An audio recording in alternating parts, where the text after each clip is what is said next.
नमस्कार, स्वागत करती हूँ आप सभी का भारत 24 पर। मैं हूँ आपके साथ पूर्णिमा मिश्रा और वक्त है 4 के वार का, जिसमें सबसे पहले आपको लिए चलते हैं कोरबा छत्तीसगढ़ के, जहां पर अमित शाह कर रहे हैं इस वक्त रैली को संबोधित। तुष्टीकरण की राजनीति, मोदी जी ने राष्ट्रीय सुरक्षा को चौकबंद किया था। मनमोहन सिंह के राज में रोज पाकिस्तान से आलिया मालिया जमालिया घुसते थे, बम धमाके करते थे, भाग जाते थे। मोदी जी के शासन में उरी और पुलवामा में हमला किया। मोदी जी ने 10 ही दिन में सर्जिकल स्ट्राइक और एयर स्ट्राइक कर पाकिस्तान के घर में घुसकर आतंकवादियों का सफाया करने का।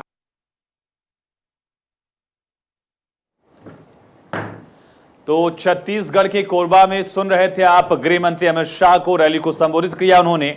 भ्रष्टाचार को लेकर एक बड़ा हमला भूपेश सरकार पर बोला है। 17 तारीख को मतदान, आज आखिरी दौर ये प्रचार का, एक तरह से आखिरी सभा भी कह सकते हैं आप।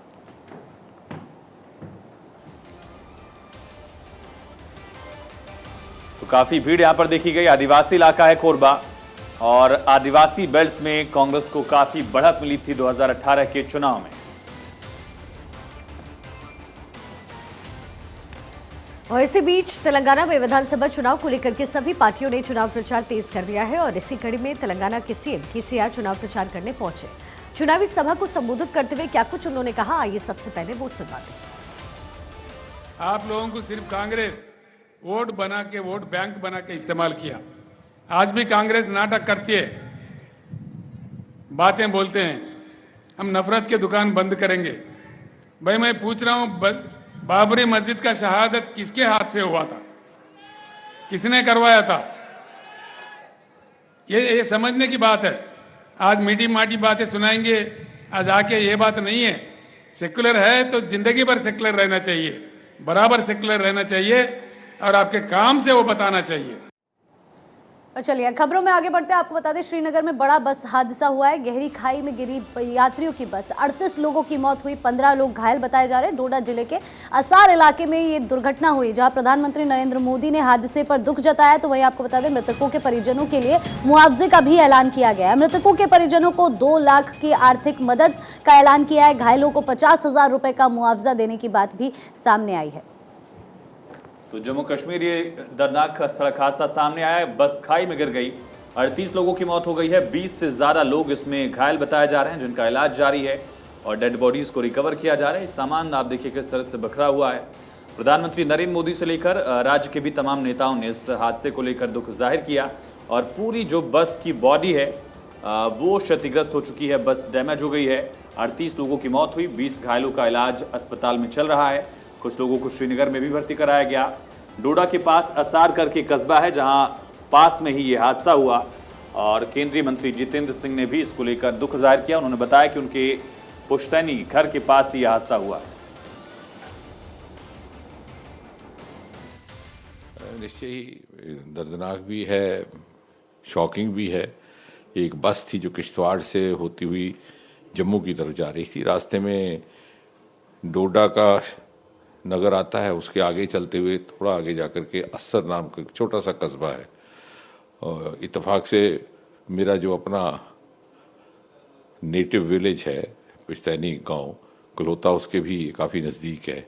वहाँ पर इस बस की दुर्घटना हुई। लगभग 300 फुट नीचे ये खाई में गिर पड़ी और जैसी समाचार मिला, हमारे कार्यकर्ता भी और सामाजिक सेवक भी वहाँ पर उपस्थित हो गए। और आज देश भर में भगवान बिरसा मुंडा की जयंती मनाई जा रही है। 15 नवंबर 1875 को भगवान बिरसा मुंडा का जन्म हुआ था।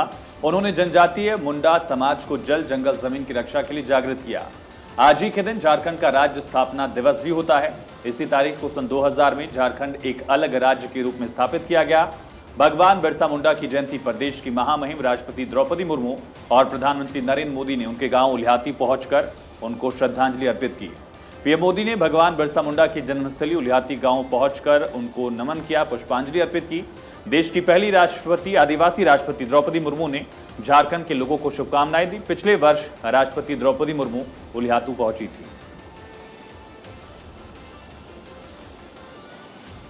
तो ये दो तस्वीरें आप देख रहे हैं। प्रधानमंत्री नरेंद्र मोदी झारखंड के खूंटी के उलियातू गांव पहुंचे थे, जहां बिरसा मुंडा का जन्म हुआ। 25 साल की उम्र में देश के लिए उन्होंने शहादत दी थी, स्वतंत्रता सेनानी के तौर पर उनकी पहचान। और यही प्रधानमंत्री खुद पहुंचे। उनके जो वंशज हैं बिरसा मुंडा भगवान के, उनसे प्रधानमंत्री बातचीत करते भी नजर आए। और एक बड़ी योजना की सौगात भी, पीएमटीजी योजना की सौगात भी उनकी तरफ से यहां पर दी गई।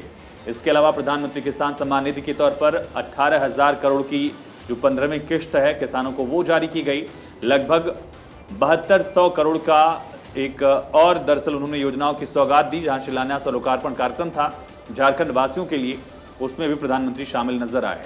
तो ये 6 तस्वीरें आप देख रहे हैं। बिरसा मुंडा को श्रद्धांजलि देने के लिए प्रधानमंत्री खुद उनके गांव पहुंचे और ऐसा करने वाले वो देश के पहले प्रधानमंत्री हैं। भगवान बिरसा मुंडा को नमन किया और उनकी प्रतिमा पर माल्यार्पण के साथ ही म्यूजियम पहुंचे, वहां अवलोकन किया। जनजातीय गौरव दिवस जिसकी 3 साल पहले शुरुआत की गई थी, उसमें भी पीएम शामिल हुए। धरती आबा भगवान बिरसा मुंडा जी की जयंती पर मैं सभी देशवासियों की ओर से उन्हें शत शत नमन करती हूँ। भगवान बिरसा मुंडा हमारे स्वाधीनता संग्राम के प्रमुख सेनानी, समाज सुधारक और जनजातीय अधिकारों के लिए संघर्ष करने वाले अद्वितीय महानायक थे। भारत सरकार ने 15 नवंबर को भगवान बिरसा मुंडा की जन्म जयंती के अवसर पर जनजातीय गौरव दिवस मनाने का ऐतिहासिक निर्णय लेकर सदियों से उपेक्षित जनजातीय समाज के प्रति सबका साथ सबका विकास के हमारे संकल्प को और मजबूत बनाया है। मैं कुछ देर पहले ही भगवान बिरसा मुंडा की जन्मस्थली उलियातू से लौटा हूं। उनके परिजनों से भी बड़ी सुखद मुलाकात हुई है और उस पवित्र माटी को माथे पर चढ़ाने का एक परम सौभाग्य मुझे मिला है। मैं सभी देशवासियों को जनजातीय गौरव दिवस की बहुत बहुत बधाई देता हूं। इधर दिल्ली एनसीआर के लोगों को जहरीली हवा से मुक्ति मिलती हुई नजर नहीं आ रही है, क्योंकि दीपावली के बाद प्रदूषण एक बार फिर से बढ़ चुका है, जिससे दिल्ली वासी परेशान हैं। दिल्ली की हवा में सांस लेना सेहत के लिए लगातार खतरनाक बना है। प्रदूषण की चपेट में आने से लोग बीमार पड़ रहे हैं, सांस लेने में तकलीफ है, तो प्रशासन प्रदूषण को कम करने में पूरी तरह से फेल साबित हुआ। अब सरकारें एक दूसरे पर आरोप मढ़ने का काम कर रही हैं। दिल्ली सरकार प्रदूषण के लिए हरियाणा और उत्तर प्रदेश को जिम्मेदार बताती है, जबकि यही आम आदमी पार्टी की सरकार पंजाब में पराली जलाने पर रोक लगाने में नाकाम साबित हुई। सुप्रीम कोर्ट की सख्ती के बीच प्रदूषण पर राजनीति तो जारी है, लेकिन जमीनी स्तर पर समाधान होता नजर नहीं आ रहा। देश की राजधानी दिल्ली सहित दिल्ली एनसीआर में अब दिन में ठंडक का एहसास होना शुरू हो चुका है, लेकिन कड़ाके की ठंड के लिए अभी दिल्ली वालों को इंतजार करना होगा। आमतौर पर नवंबर के तीसरे हफ्ते तक न्यूनतम तापमान 10 डिग्री से नीचे पहुंचने लगता है, लेकिन इस बार ये 11 डिग्री से नीचे नहीं गया। दिवाली के 2 दिन बाद भी दिल्ली की हवा जहरीली बनी है। प्रदूषण लेवल खतरनाक स्तर पर है। दिल्ली में AQI 500 के करीब बना है, तो न्यूनतम तापमान 11 डिग्री सेल्सियस दर्ज किया गया और मैक्सिमम टेम्परेचर 25 डिग्री सेल्सियस रहने का अनुमान है। आपको दिखा देती हूँ हमारे सहयोगी केशव झा की रिपोर्ट।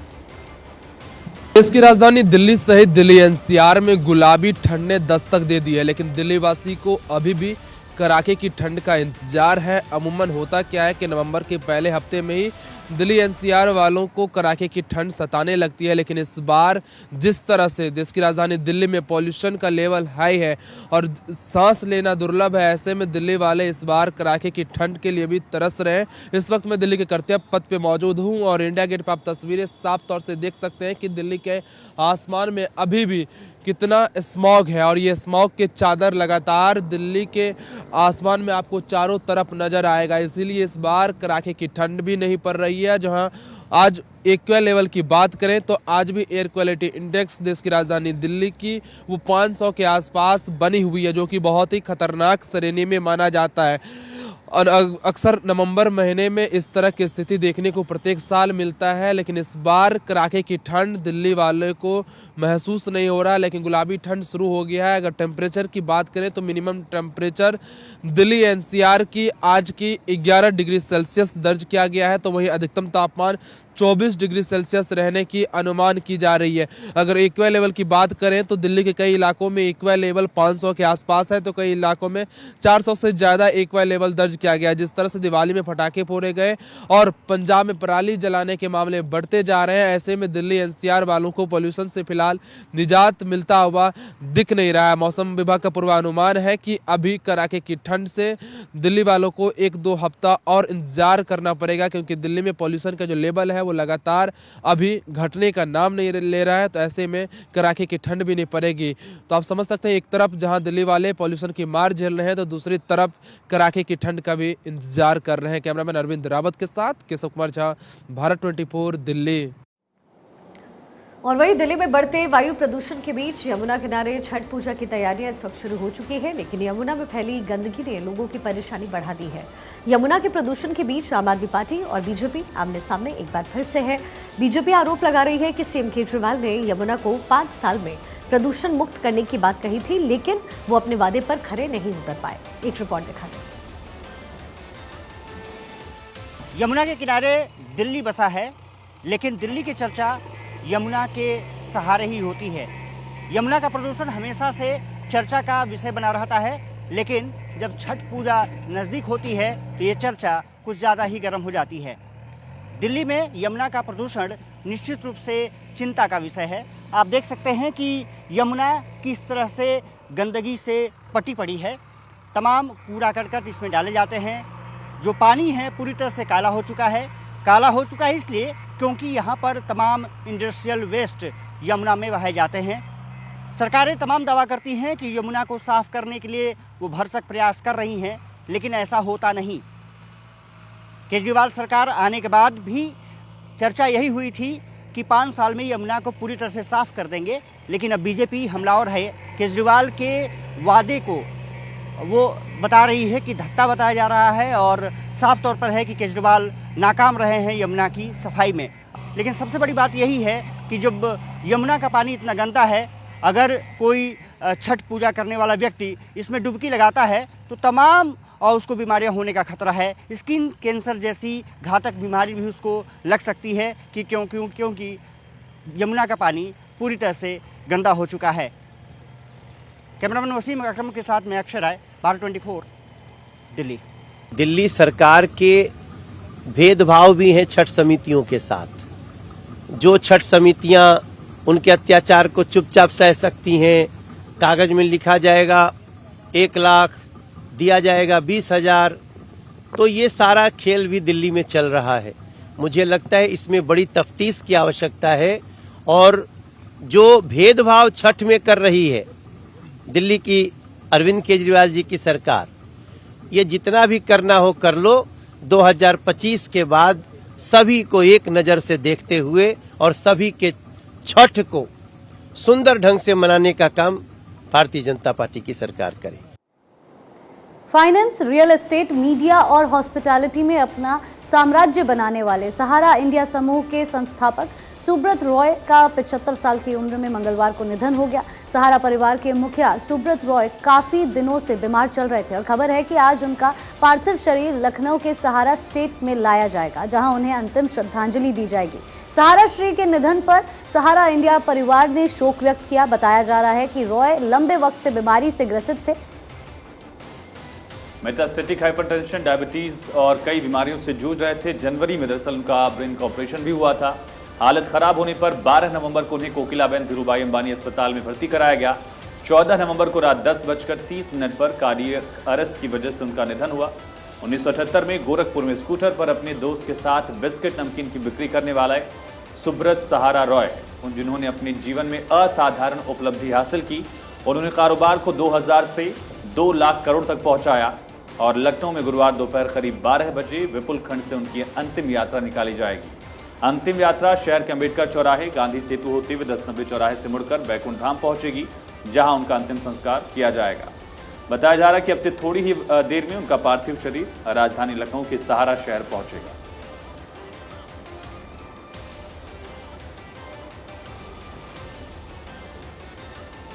तो बिहार के अररिया में जन्म हुआ। गोरखपुर से मैकेनिकल इंजीनियर की पढ़ाई उन्होंने की और उसके बाद गोरखपुर से ही उन्होंने अपना बिजनेस शुरू किया, जिसके बाद में लखनऊ शिफ्ट किया और उसके बाद देश विदेश में उनका नाम बना। देश के सबसे बड़े उद्योगपतियों में से शुमार रहे। लगभग 12 लाख लोगों को देश में एक वक्त पर सहारा ने रोजगार दिया था, जो इंडियन रेलवे के बाद दूसरा सबसे बड़ा आंकड़ा है। मध्य प्रदेश और छत्तीसगढ़ विधानसभा चुनाव के लिए प्रचार का आज आखिरी दिन है। ऐसे में दोनों ही राज्यों में बीजेपी और कांग्रेस समेत तमाम दलों ने पूरी ताकत झोंक दी है। मध्य प्रदेश की 230 सीट और छत्तीसगढ़ की दूसरे चरण की 70 सीटों पर 17 नवंबर को मतदान होगा।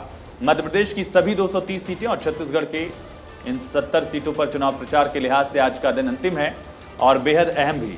छत्तीसगढ़ की कुल 90 सीटों में से पहले चरण में 20 सीट पर 7 नवंबर को वोटिंग हुई थी। एमपी छत्तीसगढ़ में प्रचार का आखिरी दिन। प्रचार कुछ ही वक्त में दरअसल थमने वाला है और यही वजह है कि तमाम दलों के बड़े दिग्गज नेताओं ने आज पूरा दमखम लगाया मध्य प्रदेश और छत्तीसगढ़ की कुल 300 सीटों के लिए।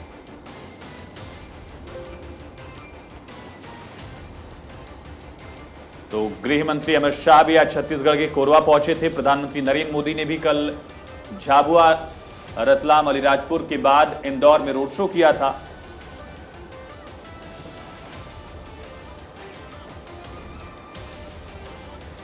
केरल में ऑडिटोरियम कन्वेंशन सेंटर के लिए गाइडलाइन तैयार। केरल के कालामासेरी ब्लास्ट के बाद पुलिस ने बैठकों और सेमिनारों के लिए नई गाइडलाइंस जारी की हैं। ऑडिटोरियम और कन्वेंशन सेंटर्स में बैठकों को लेकर 8 बिंदुओं में सुरक्षा के नियम तैयार किए गए हैं। ऑडिटोरियम के संचालकों को नए गाइडलाइन का उल्लंघन करने पर कानूनी कार्रवाई का सामना करना होगा। कार्यक्रम स्थल से लेकर पार्किंग तक सुरक्षा के इंतजाम होंगे। सीसीटीवी हर जगह लगाना अनिवार्य रहेगा। कालामासेरी में पिछले महीने एक प्रार्थना सभा में हुए ब्लास्ट के बाद पुलिस ने यह सुरक्षा चैप्टर तैयार किया। केसीआर की 200 से ज्यादा निर्दलीय उम्मीदवारों से टक्कर। तेलंगाना सीएम केसीआर 2 सीटों गजवेल और कामारेड्डी से चुनावी मैदान में उतरे हुए हैं। केसीआर को टक्कर देने के लिए 100 से ज्यादा गन्ना किसान दोनों सीटों पर ताल ठोक रहे हैं। गजवेल से केसीआर के सामने 194 उम्मीदवारों ने अपना नामांकन दाखिल कर दिया है। गन्ना किसान लंबे समय से निजामाबाद में सुपर फैक्ट्री को दोबारा खोलने की मांग कर रहे हैं। गन्ना किसानों के साथ ही सरकारी नौकरी की मांग करने वाले आंदोलनकारी भी इन सीटों से चुनौती लगातार दे रहे हैं।